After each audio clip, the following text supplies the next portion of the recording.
அவசிய மையம். எந்தவிதமான பிரச்சனைகள் இருந்தாலும் 24 மணி நேரத்தில் தீர்வு கிடைக்கும். தொடர்புக்கு 9908165856. இலங்கையில் ஒரு அமெரிக்கா ஒரு இன்வெஸ்ட்மெண்ட்டை செய்தால் ஏனைய நாடுகள் செய்யும். அதற்கு அவர்கள் பரிந்துரை செய்தது 3 இடங்களை பார்த்து சொல்லி இருக்கிறார்கள். ஒன்று அருகம்பே, 2வது திருவோணமலை, 3வது ஃபோர்ட் சிட்டி. இந்த இலங்கை அரசுக்கு அவ்வாறான அழுத்தத்தை கொடுத்தது பிராந்திய நாடு. உதாரணமாக அதிலும் குறிப்பாக நீங்கள் பார்த்தீங்கன்னு சொன்னால் இந்தியா. ஆனால் ஏதோ ஒரு வகையில் சீனாவை அவர்கள் பொருளாதார ரீதியாகவோ அல்லது படைத்துறை ரீதியாகவோ முறியடிக்க வேண்டும். இல்லை என்று சொன்னால் அமெரிக்கா இல்லை என்ற ஒரு நிலையாகத்தான். இனி இலங்கையை காப்பாற்றுவதற்கு சீனாவோ அல்லது இந்தியாவோ வரக்கூடிய நிலையிலும் இல்லை. என்றால் இந்தியா என்ற பொருளாதாரம், இந்தியா தன்னை பாதுகாக்கிறதுக்கே இந்தியாவுக்கு இப்போது பெரிய ஒரு பிரச்சனை. இலங்கை திரும்புகிற இடமெல்லாம் தடை விழும் என்று சொன்னால் ஏதோ ஒரு வகையில் ஏதோ ஒரு நாட்டில் சரணடைய வேண்டிய ஒரு நிலையாகத்தான். ரைனோ ரூஃபிங்கிடமிருந்து ரைனோ பிரீமியர் ரூஃபிங் தீர்வுகள். அரசியலில் நகர்த்தப்படும் காய்கள், திரை மறைவில் நடக்கும் ரகசிய பீரங்கள், உலகத் தமிழர் அறிந்தேயாக வேண்டிய உண்மைகளை தேடி ஒரு உடறுப்பு.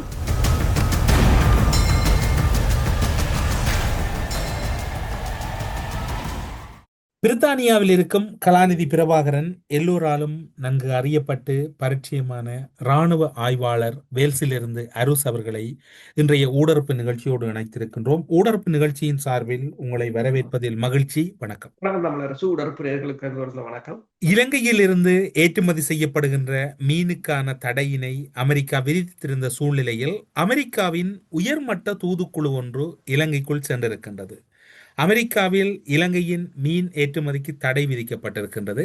அமெரிக்காவில் இருந்த சிறப்பு தூதுக்குழு ஒன்று இலங்கை சென்றிருக்கின்றது. ஆனால் பல விடயங்கள் திரைமறைவில் பேசப்பட்டு கொண்டிருக்கின்றன. இந்த 2 விடயங்களையும் ஒட்டியதாகவா அந்த பயணங்கள் இருக்கின்றது, அல்லது அந்த பயணத்தினுடைய நோக்கம் பிரத்யேகமானதாக இருக்கின்றது? என்று சொன்னால் செப்டம்பர் 30 அமெரிக்காவின் அதிபர் டொனால்ட் ட்ரம்பும் அவரின் பாதுகாப்பு அமைச்சர் என்று சொல்லலாம் பீட் ஹெசட். பாதுகாப்பு அமைச்சர் என்று சொல்றதை விட இப்ப அவருக்கு புது பேர் போர் அமைச்சர். இந்த குவாண்டிகோ என்ற இடத்துல ஒரு கிட்டத்தட்ட 900 அட்மிரல்கள் தளபதிகளை அழைத்து ஒரு மிகப்பெரிய ஒரு கூட்டம் ஒன்றை வைத்திருந்தார்கள். அதாவது அவர் கூறியது அங்கு ஒன்றுதான். என்னென்று சொன்னால், சீருடை அணிந்தவர்களை வெளியேற்றுங்கள், பருமனான உடலை கொண்டிருக்கும் தளபதிகளை வேலையிலிருந்து தூக்குங்கள், தாடிகளை சவரம் செய்து விடுங்கள், ஏனையோரால் இனங்காண முடியாதபடி கட்டப்பட்டிருக்கும் அவலட்சணமான கப்பல்கள் இனி தேவையில்லை, பெருமைக்குரிய சண்டை கப்பல்களை மீளவும் கொண்டு வாருங்கள். அது கிட்டத்தட்ட ஒரு மிகப்பெரிய ஒரு போருக்கு தயாராகிற கருத்தை தான் அவர் கூறியிருந்தார். அதாவது ஒன்றில் வேலையை செய்யுங்கள் அல்லது வீட்டை போங்கள் என்ற ஒரு துணையில் தான் பேசியிருந்தார். கிட்டத்தட்ட 900 அட்மிரல்கள், 4 நட்சத்திர ஜெனரல்கள். ஒட்டுமொத்த சொன்னால் நீங்க உங்களுக்கு தெரியும், உலகம் முழுவதிலும் உள்ள அமெரிக்காவின் கிட்டத்தட்ட 850 தளங்களுக்கு இந்த கட்டளை தளபதிகளாகத்தான் அவர்கள் இருக்கிறார். இந்த நிலையைத்தான் இப்ப நீங்கள் கூறியது போல கடந்த வாரம் இலங்கையிலிருந்து ஏற்றுமதி செய்யப்படுகின்ற மீன்களுக்கான தடை கொண்டு வரப்பட்டது. அந்த வாரம் தான் அமெரிக்காவின் வெளிவிவகார, அதாவது ஸ்டேட் டிபார்ட்மெண்டின் இன்வெஸ்ட்மெண்ட் பீரோ அந்த 2025ஆம் ஆண்டுக்கான அறிக்கையில் இலங்கை FDI என்று சொல்றது, ஃபாரின் டைரக்ட் இன்வெஸ்ட்மெண்ட் என்று சொல்லி, இந்த ஃபாரின் டைரக்ட் இன்வெஸ்ட்மெண்ட்டுக்கு ஒரு சாதகமான நாடு அல்ல என்று சொல்லிவிட்டார். அது இந்த இலங்கை பொருளாதாரத்துக்கு மிகப்பெரிய ஒரு பின்னடைவாக இருக்கும் என்றால், அமெரிக்கா பூர்வம் என்று சொன்னால் ஏனையவர்கள் முதலீடு செய்வதற்கு பயப்படுவார்கள் என்று சொன்னால் நாளைக்கு அமெரிக்கா தடையை கொண்டு வந்து விட்டது என்று சொன்னால் அவற்றை முதலீடுகள் அத்தனையும் இல்லாமல் போய்விடும் என்ற ஒரு நிலையில் ஒரு அச்சம். இப்ப இலங்கைக்கு ஒரு அதிர்ச்சி வைத்தியத்தை கொடுத்த பிற்பாடு, அதாவது ஒரு வாரத்துக்கு பிற்பாடு கிட்டத்தட்ட 17 இன்வெஸ்ட்மெண்ட் டிபார்ட்மெண்ட்டை சேர்ந்த டெலிகேட் குழு ஒன்று இலங்கைக்கு வந்திருக்கின்றது. 2 நாள் பயணமாக அவர்கள் இந்தியாவுக்கும் சென்று விட்டு தான் வந்திருக்கிறார்கள். இந்தியாவுக்கு உங்களுக்கு தெரியும், இந்தியாவுக்கு கொடுக்கப்பட்ட அடி எவ்வளவு பாரதூரமான அடி என்று சொல்லி. இன்று வரையிலும் இந்தியா அதிலிருந்து மீள முடியாத ஒரு நிலை. இந்தியா சீனாவிடம் சென்றாலும் சீனா இப்போது ஒன்று சொல்லி இருக்கின்றது, சீனாவிடம் இருந்து வாங்கப்படுகின்ற அரிய தாது பொருட்கள், கெமிக்கல்ஸ், அவற்றை தனது அனுமதியின்றி வேறு நாடுகளுக்கு இப்ப அமெரிக்காவுக்கு விற்பனை செய்ய முடியாது என்று கூறிவிட்டார். அதற்கு பதிலாக அவர்கள் ஒன்றை கூறுகிறார்கள் சீனா என்றால், இந்தியா சீனாவிடமிருந்து வாங்கும் பொருட்களை ஏன் வாங்குகிறீர்கள், எதற்கு வாங்குகிறீர்கள், என்ன உற்பத்திக்கு பயன்படுத்த போகிறீர்கள் என்ற அத்தனை ஆவணங்களும் சமர்ப்பிக்கப்பட வேண்டும் என்று கூறிவிட்டார்கள். இப்ப அமெரிக்காவுக்கு எவ்வளவு தூரத்துக்கு இந்த பெட்ரோலியங்கள் எவ்வளவு தூரத்துக்கு முக்கியமானதாக அமெரிக்கா கருதுகின்றதோ, சீனா அவ்வளவு தூரத்துக்கு இந்த கனிம பொருட்களை கட்டுப்படுத்துவதில் கடுமையாக நிற்கின்றது. இந்த கனிம பொருட்களை பொறுத்தவரையில் அமெரிக்கா F-35 ரக விமானங்களாக இருக்கலாம், கடற்படை கப்பல்களாக இருக்கலாம், நீர்மூழ்கி கப்பல்களாக இருக்கலாம், ஏவுகணைகளாக இருக்கலாம், அனைத்துக்கும் தேவையானது. அதில் அமெரிக்கா தன்னிறைவடைய வேண்டும் என்று சொன்னால் சீனாவில் தங்கி இருக்க வேண்டாம், தங்கி இருக்கா தான் மட்டும் அதில் தங்கி இருக்கலாம் என்று சொன்னால், அல்லது தன்னிறைவாக இருக்கலாம் என்று சொன்னால் அதற்கு கிட்டத்தட்ட 15 வருடங்கள் சரி. அப்ப இந்த நிலையில் தான் இலங்கைக்கு வந்திருக்கிறார்கள். அதாவது தடையை போட்டார்கள், அதன் பிற்பாடு வந்திருக்கிறார்கள். இப்ப வந்த பிற்பாடு இலங்கை அரசு அவர்களுடன் பேச்சுக்களை நடத்தி கொண்டிருக்கிறது. என்னென்று சொன்னால், அந்த அறிக்கையில் இருக்கின்ற ஷரத்துக்களை நீக்குங்கள், அல்லது அதுக்கு மறு அறிக்கை, அல்லது இலங்கையில் அமெரிக்கா ஒரு இன்வெஸ்ட்மெண்ட்டை செய்தால் ஏனைய நாடுகள் செய்யும். அதற்கு அவர்கள் பரிந்துரை செய்தது 3 இடங்களை பார்த்து சொல்லி இருக்கிறார்கள். ஒன்று அருகம்பே, 2வது திருவோணமலை, 3வது போர்ட் சிட்டி. இதுல ஒரு குழப்பம் இருக்கிறது. போர்ட் சிட்டியை சொன்னாங்க, அது சீனாவின் வசம் இருக்கின்றது. போர்ட் சிட்டியை பொறுத்தவரையில் சீனா அதனை அபிவிருத்தி செய்தாலும் அங்கே யாரும் முதலீடுகளை செய்யலாம். இப்ப இந்தியாவின் ஐடி நிறுவனங்கள் 100க்கும் மேற்பட்ட ஐடி நிறுவனங்கள் அதுல அப்ளை பண்ணி இருக்கிறதாக கூட தகவல்கள் இருக்கின்றன. அப்ப இது ஒரு மடை மாற்றம். அதாவது தனியார் அருகம்பையையும் திருவோணமலையும் சொன்னால் அது அமெரிக்காவின் நோக்கத்தை தெரிஞ்சுவிடும். அது உண்மையில் இன்வெஸ்ட்மெண்ட் இல்லை, அது ஒரு படைத்தளமாக பயன்படுத்த போகிறார்கள் என்று தெரிந்துவிடும். அதற்கு ஒரு மாற்றீடாகத்தான் போர்ட் சிட்டியை, ஏனென்றால் அது ஒரு இன்டர்நேஷனல் கப். அப்ப இன்டர்நேஷனல் ஹப் என்று சொன்னால் அதுக்குள்ள யாரும் முதலீடு செய்யலாம்ன்றதுக்காகத்தான் அதை கொண்டு வந்திருக்கிறார். அதிலும் அமெரிக்கா தான் என்ன முதலீடுகளை அங்கு செய்யலாம் என்று பார்க்கும்போது அவர்கள் ஒன்றை கூறுகிறார்கள், ஐடி தொழில்நுட்பம், எல்என்ஜி என்று சொல்றது லிக்விட் பெட்ரோலியம் கேஸ், மற்றது power and energy, petroleum, agriculture என்று சொல்லியிருக்கிறார். அப்ப இதை சொன்ன அதே சமயம் நீங்கள் பார்த்தீர்கள் என்று சொன்னால், இலங்கையின் அந்த எரிவாயு, உங்களுக்கு தெரியும் எரிவாயு சிலிண்டர்கள், கோத்தபாய ராஜபக்ஷா இருந்த காலத்துல உங்களுக்கு தெரியும் எரிவாயு சிலிண்டர்களுக்கு எவ்வளவு பிரச்சனை வந்தது, தட்டுப்பாடுகள் வந்தது என்றெல்லாம். அந்த எரிவாயு சிலிண்டர்களில் லுக் எஃப்எஸ் என்று சொல்கின்ற நிறுவனம் அந்த நிறுவனம் ஸ்லோகல் எனர்ஜி டிஎம்சிசி என்ற துபாயை தளமாக கொண்ட ஒரு எரிசக்தி நிறுவனத்திடம் இருந்துதான் இலங்கைக்கான இந்த எரிவாயு கப்பல்கள் வருவதுண்டு. அந்த கப்பல்கள் எங்கிருந்து எரிவாயுவை கொள்வனவு செய்கிறார்கள் என்று சொன்னால் ஈரான். இப்போது அந்த கப்பல், அந்த நிறுவனம் தடை செய்யப்பட்டிருக்கிறது அமெரிக்காவினால். அது அடுத்த ஒரு பிரச்சனை இலங்கைக்கு விழுந்திருக்கின்றது, அதன் மீதான தடை. அடுத்ததாக உங்களுக்கு தெரியும், ஐக்கிய நாடுகள் சபையின் மனித உரிமைகள் ஆணைக்குழுவில் கொண்டு வரப்பட்ட தீர்மானம், அதை இலங்கை எதிர்த்திருந்தது. அதை பிரித்தானியா தனது நட்பு நாடுகள் மூலம் அதை தீர்மானத்தை நிறைவேற்றி இருந்தது. அந்த தீர்மானம், நான் இதில் தமிழ் மக்களின் பிரச்சனையை பற்றி பேச வரவில்லை என்று சொன்னால், அது அவங்க தங்களோட பூகோள நலன்களுக்காக, பூகோள அரசியலுக்காக கொண்டு வந்த தீர்மானம். அதில் எங்களுக்கும் அதுக்கும் தொடர்புகள் அற்ற ஒரு நிலை. அவங்க தேவையான போது அதை பயன்படுத்துவார்கள், தேவையற்ற போது அதை தூக்கி போட்டு விடுவார்கள். அது இலங்கைக்கான ஒரு கடிவாளம் என்றுதான் அதை பார்க்கலாம். அதற்கு நாங்கள் எங்களை அவர்கள் உத்தியோகபூர்வமாக அழைக்கவும் இல்லை, அதில் நாங்கள் எந்த திருத்தமும் செய்யவும் முடியாது. அந்த தீர்மானத்தில் நீங்கள் மருந்துக்கும் தமிழர் என்ற வார்த்தையை நீங்கள் பாவிக்க முடியாது. எத்தனிக் கன்ஃபிளிக்ட் என்று போட்டுக்கிறாங்க, யாருக்கு எத்தனை இன மோதல்கள் என்று போட்டு எந்த இனம் மோதினது என்று எவருக்கும் தெரியாது. அதை அப்படியே விடுவோம், தமிழாக்கண்டியை விட்டுட்டு நான் பூகோள அரசியலுக்கு இதை கதைக்கிறேன். அந்த இதுல இப்ப கூறியிருக்கிறார்கள் என்று சொன்னால் $3.8 மில்லியன் தேவை. அந்த சாட்சியங்களை இனம் காண்பது, அதை சாட்சியங்களை சேகரிப்பது, அதனை பாதுகாப்பதற்கு 2025ஆம் ஆண்டிலிருந்து 27ஆம் ஆண்டு வரையிலுமான காலப்பகுதிக்கு $3.8 மில்லியன் தேவை என்றும் போட்டிருக்கிறார்கள். ஒட்டுமொத்தமாக நீங்கள் பார்த்தீங்கன்னு சொன்னால், நீங்கள் எல்லாவற்றையும் கூட்டி கழித்து பார்த்தால் இலங்கையை ஒரு தனது இறுக்கமான பிடிக்கில் கொண்டு வருவதும். இப்ப காசாவில் உங்களுக்கு தெரியும் என்ன நடக்கிறது. இப்போ திடீரென்று ஒரு போர் நிறுத்தம் வந்தது, திடீரென்று அரபு நாடுகளின் படைகள் அங்கு போகும் என்று சொல்லப்படுகின்றது. அதற்கு தலைவராக டோனி பிளேயர் போகிறார் என்று கூறப்படுகிறது. அது எவ்வளவு தூரம் சாத்தியமாகிறது என்றது அது வேறு விடயம். அதன் நோக்கம் என்னவென்று சொன்னால், அமெரிக்கா அந்த காசா பிரதேசத்தை தன்வசப்படுத்துறதுக்கான ஒரு திட்டம். இப்ப அருகம்பேயும் திருவோணமலையும் கிட்டத்தட்ட அதே ஒரு நிலைமைக்கு வந்திருப்பது போலதான் எனக்கு தோன்றுகின்றது. எந்த சோஃபா உடன்பாட்டை இலங்கை அரசு ஏற்றுக்கொள்வதிலிருந்து பின்வாங்கிய இந்த இலங்கை அரசுக்கு அவ்வாறான அழுத்தத்தை கொடுத்தது பிராந்திய நாடுகள். உதாரணமாக அதிலும் குறிப்பாக நீங்கள் பார்த்தீங்கன்னு சொன்னால் இந்தியா பொறுத்தவரையில் இந்தியா. அப்ப இப்போது அந்த நிலை இந்தியாவின் ராஜதந்திர பொருளாதார பலவீனமும் அமெரிக்காவுக்கு ஒரு சாதகமாகத்தான் இருக்கின்றது. மற்றது ட்ரம்பை உங்களுக்கு தெரியும். இப்ப ட்ரம்பை பொறுத்தவரையிலும் வெனிசுலா மீதான தாக்குதலுக்கான தயாரிப்புகளை ஈடுபட்டுக் கொண்டிருப்பதும், வெனிசுலா மீதான கட்டுப்பாடுகளை விதிப்பதும் என்று தெரியும்.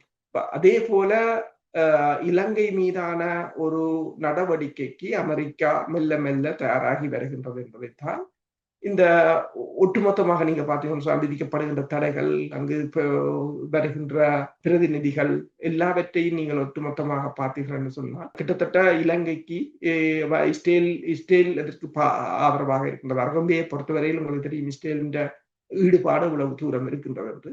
இஸ்ரேலின் ஈடுபாடு இவ்வளவு தூரம் இருக்கும் என்று சொன்னால் அது அமெரிக்காவுக்கு எவ்வளவு சாதகமான ஒரு தளத்தை அங்கு உருவாக்கி இருக்கும் என்பதை நான் கூற தேவையில்லை. அமெரிக்காவையும் இப்போது இலங்கைக்குள் அழைத்து வந்தார்களா, அல்லது அமெரிக்கா மீன் மீதான தடையை வைத்துக்கொண்டு இலங்கைக்குள் நுழைந்திருக்கின்றதா என்கின்ற சந்தேகமும் பலரிடமும் இருக்கின்றது. நீங்கள் இப்போது கூறியதிலிருந்து பார்க்கின்ற போது திருகோணமலை, அருகம்குடா போன்ற பகுதிகளை அமெரிக்கா கைப்பற்றுவதற்கான சாத்தியக்கூறுகள் இருக்கின்றனவா? ஏற்கனவே அருகம்குடா பகுதியிலே இஸ்ரேலினுடைய தலையீடுகளும் இஸ்ரேலிய பிரஜைகளினுடைய நடமாட்டங்களும் அதிகரித்திருப்பதாக அப்பகுதியில் இருக்கக்கூடிய பிரதேச சபை அடங்கலாக அனைவரும் குற்றம் சாட்டியிருந்தார். அந்த பின்னணியில் இப்போது இடம்பெறுகின்ற விடயங்கள் எதேச்சையானதா அல்லது திட்டமிடப்பட்டது? இவை அனைத்தும் அமெரிக்காவை பொறுத்தவரையில் எதுவும் எதோச்சியாக நடப்பதில்லை. அவர்கள் எல்லாவற்றையும் திட்டமிட்டுத்தான் செய்வார்கள். ஆனால் திட்டமிட்டு செய்யும் போது அவர்களுக்கு இப்ப கிட்டத்தட்ட 20-30 வருஷ பிளான் இருக்கும், 50 வருஷம் என்றே சொல்லலாம். அவர்கள் அதற்குரிய திட்டங்களை ஏற்கனவே வகுத்து விடுவார்கள். ஆசிய பிராந்திய போது அவர்களுக்கு மிக மிக பிரச்சனையாக இருப்பது சீனா தான். இப்ப சீனா முதலில் ரஷ்யாவின் ஆயுத பலத்தை ஒடுக்குவதன் ஊடாக சீனாவை இலகுவாக வென்று விடலாம் என்று யோசித்தார்கள். ஆனால் அது இப்ப ரஷ்யாவின் மோதல்களில் உக்ரைன் சிக்கப்பட்டதால் அதற்கு அப்பால் அவர்களால் நகர முடியவில்லை. ஆனால் ஏதோ ஒரு வகையில் சீனாவை அவர்கள் பொருளாதார ரீதியாகவோ அல்லது படைத்துறை ரீதியாகவோ முறியடிக்க வேண்டும். இல்லை என்று சொன்னால் அமெரிக்கா இல்லை என்ற ஒரு நிலையாகத்தான் இருக்கும். அப்ப அதற்கு ஆசிய பிராந்தியங்கள் மிக மிக முக்கியமானவை. உங்களுக்கு தெரியும், இப்ப தலிபான்களுக்கும் பாகிஸ்தானுக்கும் இடையில் இடம்பெற்ற சண்டை. தலிபான்களுக்கு இந்தியா அவ்வளவு ஆதரவாக இருந்தது. ஆனால் பாகிஸ்தான் காபூல் மீது தாக்கியது F-16 விமானத்தை. இந்த சமரல நீங்கள் ரெண்டை பார்க்கலாம். இந்தியாவுடனான சண்டைக்கு பாகிஸ்தான் J-10C பயன்படுத்தியது சீனாவின். தலிபான்களுடன் சண்டைக்கு பாகிஸ்தான் F-16 தான் பயன்படுத்துகிறது அமெரிக்காவின். அதிலேயே ஒரு மிகப்பெரிய ஒரு பூகோள ராஜதந்திரம் பொதிந்திருக்கின்றது. இப்ப என்னென்று சொன்னால் பக்ரம் ஏர்பேஸை பொறுத்தவரையில் அது அந்த ஏர்பேஸ் அமெரிக்கா தனக்கு ஒரு முக்கியத்துவம் வாய்ந்ததாக கருதுகிறது. அந்த வான்படை தளத்தை கையகப்படுத்தி விட்டால் ஈரானாக இருக்கலாம், சீனாவாக இருக்கலாம், இந்தியாவாக இருக்கலாம், பாகிஸ்தானாக இருக்கலாம், ஆப்கானிஸ்தான் எல்லாவற்றையும் தனது ஒரு கண்காணிப்பின் கீழ் வைத்திருக்கலாம் என்றது. ஆனால் அது இவ்வளவு தூரம் சாத்தியப்படும் என்றது ஒரு சிக்கலான விடயம். என்று சொன்னால் இப்ப ரஷ்யாவோ சீனாவோ எல்லாரும் அதற்கு எதிராகத்தான் நிற்கிறார். இப்ப இலங்கையை காசாவில ஒரு துண்டு பகுதியை எடுப்பது, காசாவை பொறுத்தவரை கிட்டத்தட்ட ஜாழ்குடா நாட்டின் சைஸ் என்று சொல்லலாம். அப்ப அதை எடுப்பதும் போல திருவோணமலை பகுதியையும் அருகம்குடாவையும் கைப்பற்றுமாக அமெரிக்கா இருந்தால், ஏனென்றால் முன்னைய மிலேனியம் சேலஞ்ச் உடன்பாடும் அதுதான். திருகோணமலையில் ஆரம்பித்து கொழும்பு கட்டுநாயக்காவையும் வரும். அந்த பகுதியில் எத்தனையோ 1000 ஏக்கர் நிலம் ஒரு இன்வெஸ்ட்மெண்ட் அதாவது முதலீட்டு பிரதேசமாக ஒரு என்ன சொல்றது ப்ரீ ட்ரேட் சோன் என்று சொல்லலாம். அப்படி கொண்டு வருவதுதான் அந்த திட்டமாக இருந்தது. ஆனால் அது ஏதோ ஒரு வகையில் இல்லாது போய்விட்டது. இப்போது அதற்கு மாற்றீடாகத்தான் இந்த தூதுக்குழு வந்திருக்கின்றது.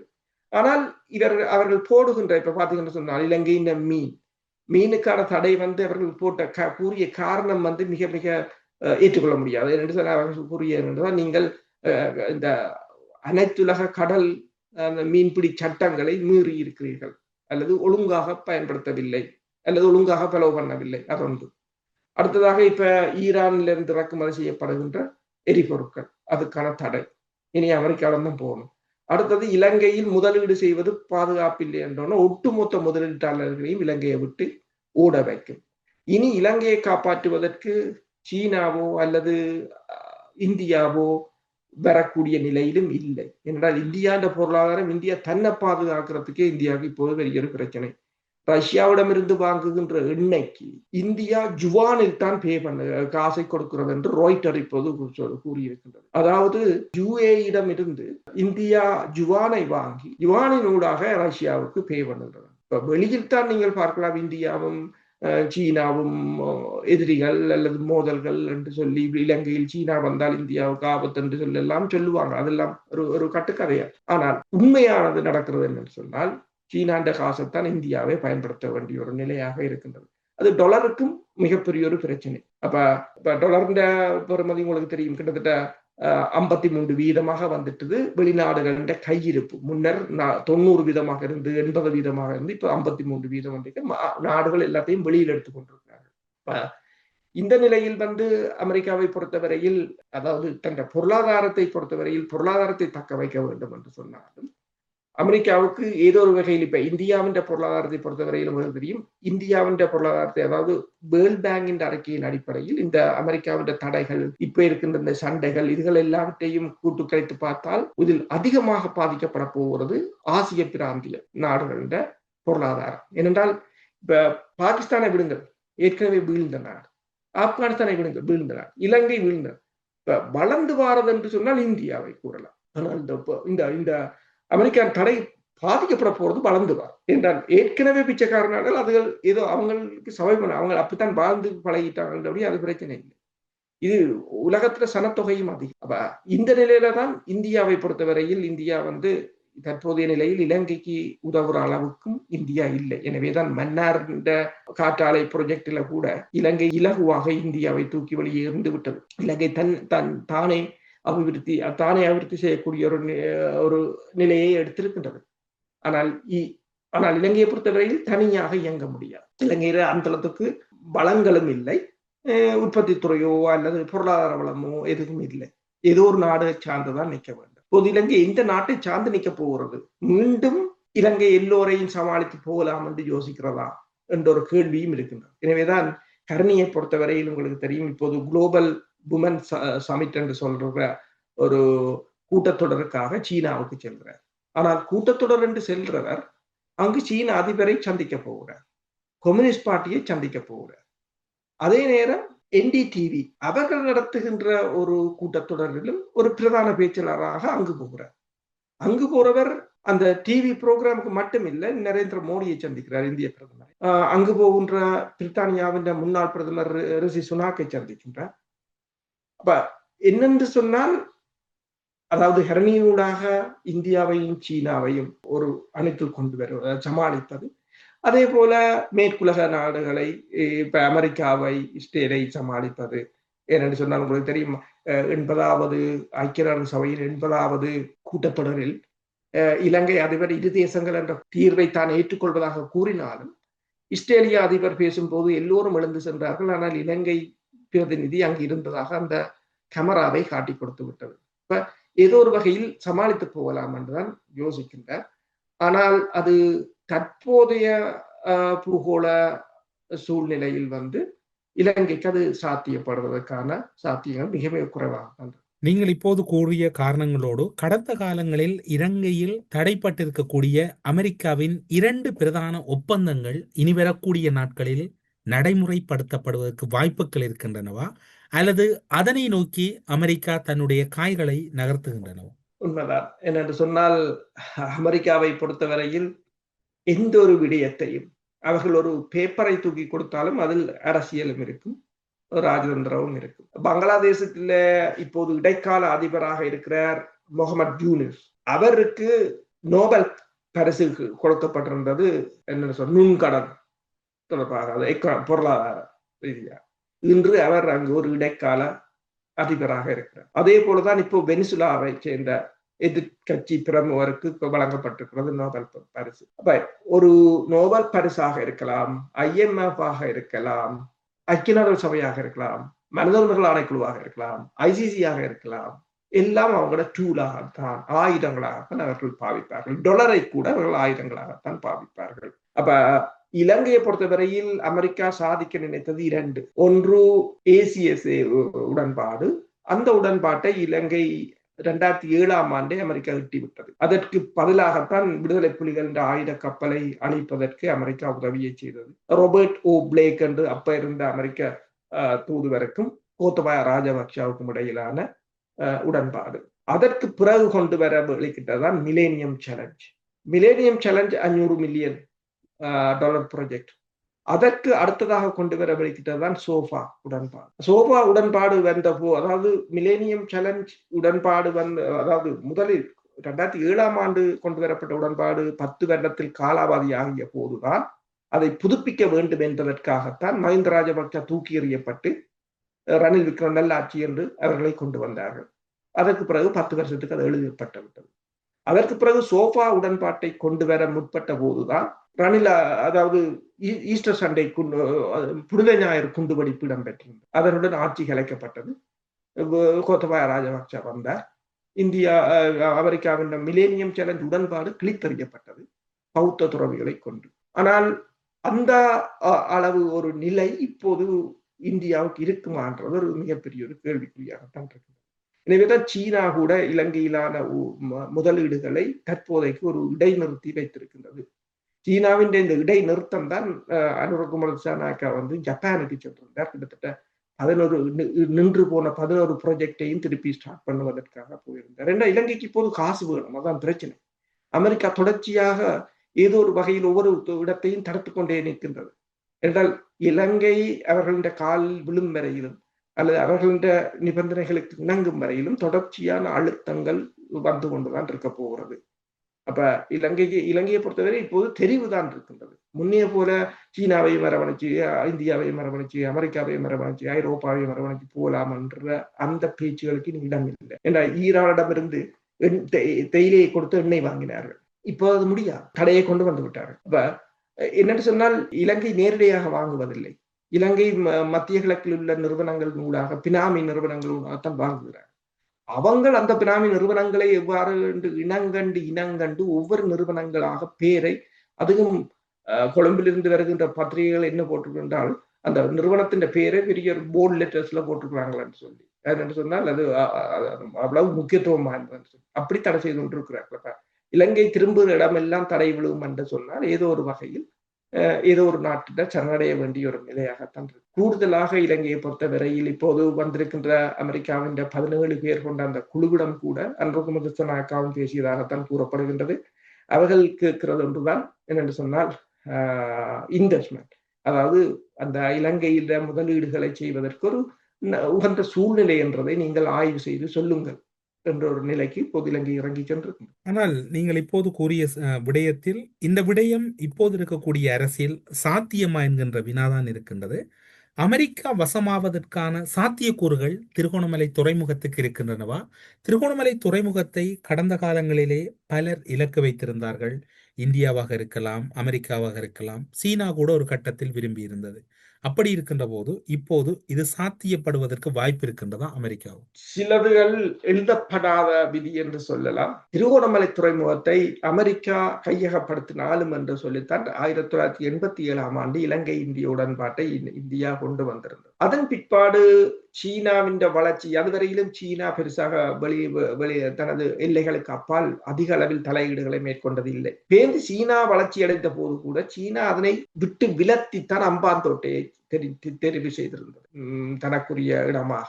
அதிலும் இப்போது $3.7 பில்லியன் அந்த ரிஃபைனரி வந்து இன்னும் அது முடிவாகவில்லை. இப்போ இலங்கை அரசு அதையும் கேட்டுக்கொண்டிருக்கின்றது, அதை முடிவு செய்ய என்று சொன்னால் அது ஒரு மிகப்பெரிய ஒரு ப்ராஜெக்ட், இலங்கைக்கான ஒரு மிகப்பெரிய ஒரு இன்வெஸ்ட்மெண்ட். அப்ப திருவோணமலையை சீனா அதை தான் தனது ஆளுமைக்கின் கீழ் இல்லாத அதை கைவிட்டு விட்டது. ஆனால் அதில் இப்போது பிரச்சனைக்குரிய 2 தரப்பு என்று சொன்னால் அமெரிக்காவும் இந்தியாவும் தான். இந்தியாவின் சம்பூர் அனல் மின் நிலையமாக இருக்கலாம், எந்த ஒரு ப்ராஜெக்டையும் இலங்கை அரசு முதலில் ஏற்றுக்கொள்ளும், இந்தியாவுடன் நன்றாகத்தான் கதைக்கும்.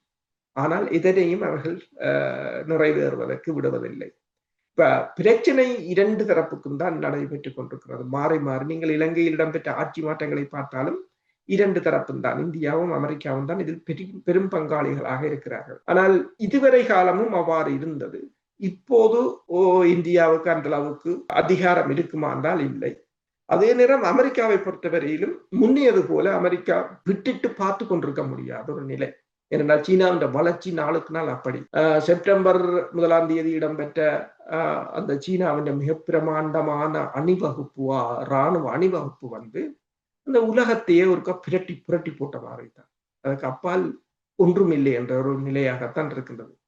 பல இடங்களில் இப்ப பல இராணுவ ஒப்பீடுகளில் அமெரிக்காவை விட சீனா பின்தங்கி இருந்தாலும் அதையும் விரைவில் எட்டிவிடும் என்ற ஒரு நிலை இருக்கின்றது. இப்ப அது சீனா எட்டுவதற்கு முதல் அமெரிக்கா அதனை கவுண்டர் பண்ண வேண்டும்.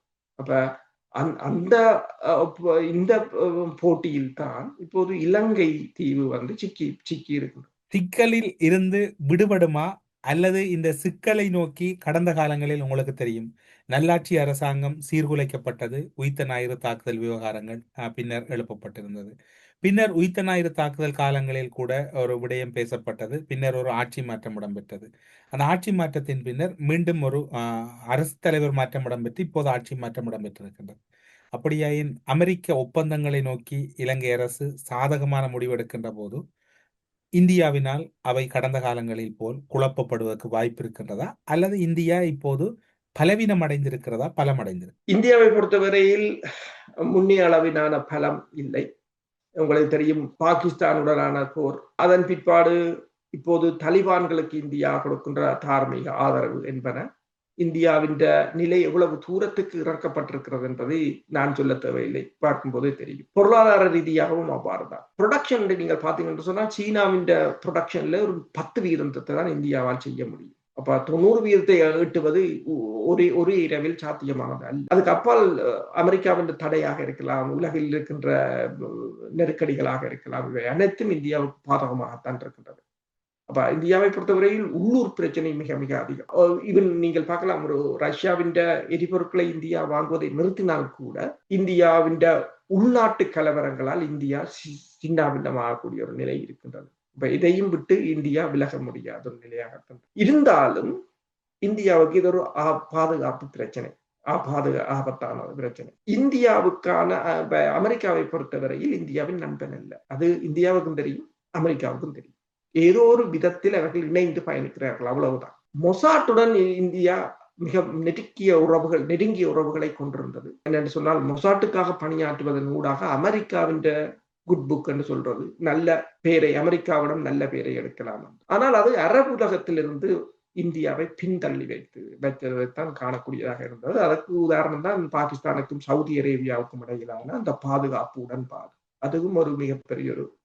அப்ப இந்த பாதுகாப்பு உடன்பாட்டில் சவுதி அரேபியாவுடன் பாகிஸ்தான் செய்த பாதுகாப்பு உடன்பாடு வந்து அமெரிக்காவுடன் பாகிஸ்தான் நன்மதிப்பைத்தான் உயர்த்தியது. அதுவும் ஒரு இந்தியாவுக்கு இருந்தாலும், இவ்வளவும் இருந்தாலும் அமெரிக்கா வந்து இலங்கையில் கால் பதிப்பது வந்து இந்தியாவின் பாதுகாப்புக்கு மிகப்பெரிய ஒரு ஆபத்தாகத்தான் இந்தியா பார்க்கும். ஆனால் அதை எதிர்த்து இனிமேலும் ஆட்சி மாற்றத்தை கொண்டு வரலாமா அல்லது என்ன செய்யலாம் என்றதை இந்தியாவின் கொள்கை வகுப்பாளர்கள் தான் முடிவு செய்ய வேண்டும். சிங்கள அரசுக்கு இந்தியா செய்ததுல ஒரு 10% என்றாலும் தமிழர்களுக்கு செய்திருந்தால் இன்று இந்தியாவுக்கு ஏதோ ஒரு வகையில் ஒரு உதவியாவது கிடைத்திருக்கும். ஒரு தமிழர்களை பொறுத்தவரையில் பெரும்பாலும் இந்தியாவை ஒரு எதிரியாகத்தான் பார்க்கிறார்கள். என்று சொன்னால் இந்தியாவை பொறுத்தவரையில் தொடர்ச்சியாக தமிழர்களுக்கு தீங்கான விளைவுகளைத்தான் செய்து கொண்டிருக்கின்றது. ஆனால் அரசியலில் நீண்ட காலத்துக்கு நண்பர்களும் அல்ல பகைவர்களும் இல்லை என்றுதான் சொல்வார்கள்.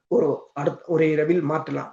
இந்தியா அதை மாற்றுமாக இருந்தால் வேண்டும் என்று சொன்னால் இப்ப ஒட்டுமொத்தமாக இலங்கையை இந்தியாவால் மாற்ற முடியாது. ஆனால் வடக்கு கிழக்கையாவது இந்தியா காப்பாற்ற முடியும். அதாவது தனக்கு ஒரு பிரதேசமாக உங்களுக்கு தெரியும், வட கொரியாவும் தென் கொரியாவையும் எப்படி வச்சிருக்கிறார்கள் என்று சொல்லி. இப்ப ஒரு பிரதேசம், இப்ப பிரித்தானியாவை பொறுத்தவரையில் வட அயர்லாந்தை எவ்வாறு வைத்திருக்கிறது இந்தியாவை பொறுத்தவரை. ஆனால் அதற்காக இந்தியா அதனை ஆக்கிரமித்து வைத்திருக்க வேண்டும் என்று இங்கே நான் கூறவில்லை. அந்த மக்களுக்கான அதிகாரத்தையோ அல்லது இறமையையோ அங்கீகரிக்குமாக இருந்தால் அது இந்தியாவுக்கான ஒரு பாதுகாப்பாக இருக்கும். அதை செய்வதற்கு ஒரு துணிச்சல் வேண்டும்.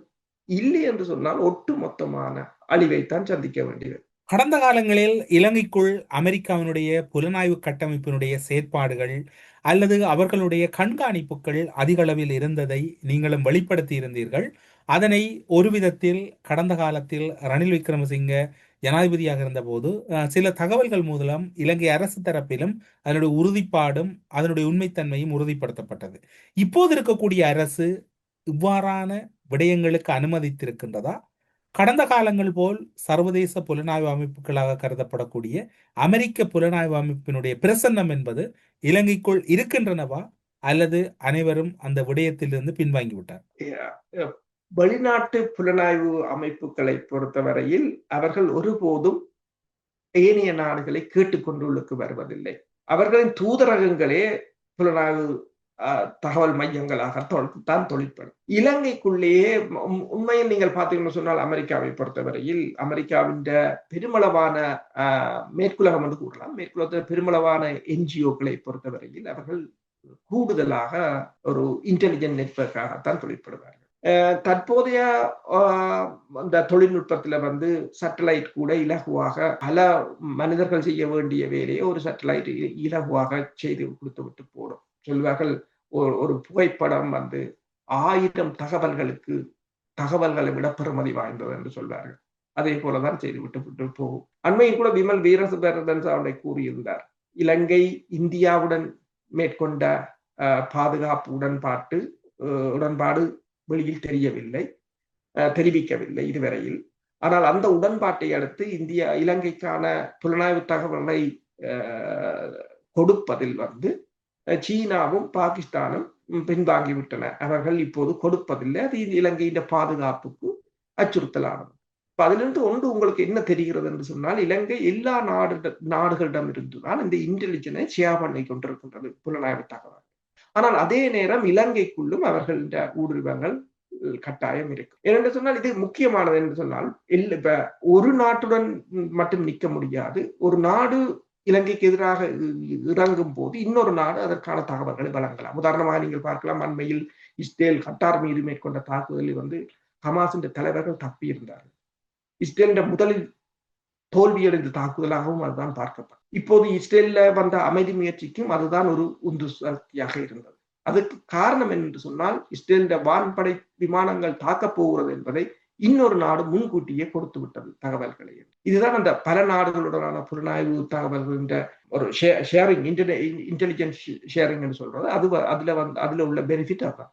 அப்ப இவ்வாறுதான் இலங்கையின் முந்தி விடுதலை புலிகளுடனான மோதல்களின் போது கூட இலங்கைக்கு புலனாய்வு தகவல்களை வழங்குவது ஏனைய நாடுகள் தான் அதிக அளவில் வழங்கிக் கொள்வார். உயிர்த்த ஞாயிறு தாக்குதலின் போது கூட பல நாடுகளை சேர்த்தாக கூறப்படுது.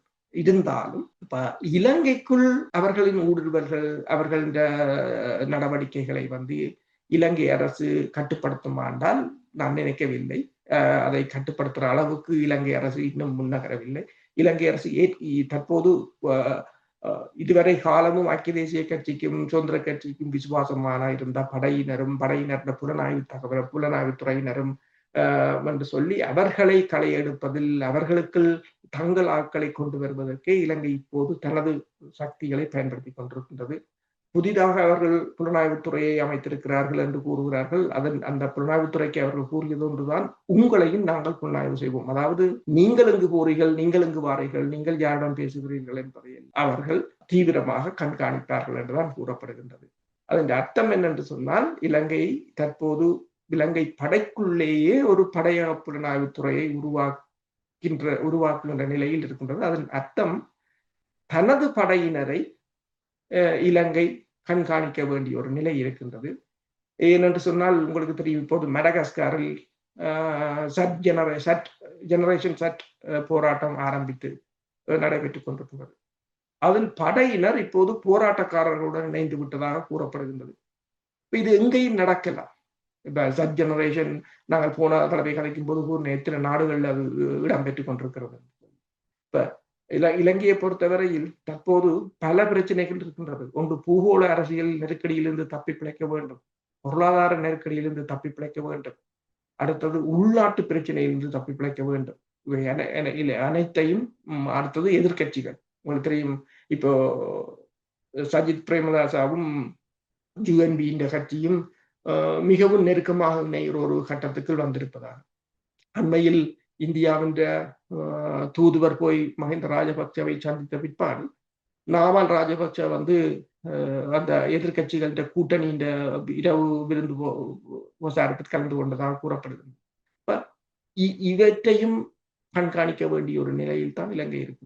ஊடறுப்பு நிகழ்ச்சியில் இணைந்து கொண்டு இலங்கையில் ஏற்பட்டிருக்கக்கூடிய அண்மைய சர்வதேசத்தினுடைய தலையீடுகளும் குறிப்பாக அமெரிக்காவினுடைய தலையீடுகளும் இப்போது இடம்பெற்று வருகின்ற முக்கியமான நிலைமைகளில் மாற்றங்கள் தொடர்பிலான முக்கிய கருத்துக்களை ஊடறுப்பு நிகழ்ச்சியின் வாயிலாக பகிர்ந்து கொண்டமைக்கு சிறப்பு நன்றிகளோடு உங்களிடம் விடைபெற்றுக் கொள்கிறோம். நன்றி, வணக்கம். நன்றி, வணக்கம். அரசியலில் நகர்த்தப்படும் காய்கள், திரைமறைவில் நடக்கும் ரகசிய பீரங்கள், உலகத் தமிழர் அறிந்தேயாக வேண்டிய உண்மைகளை தேடி ஒரு ஊடறுப்பு.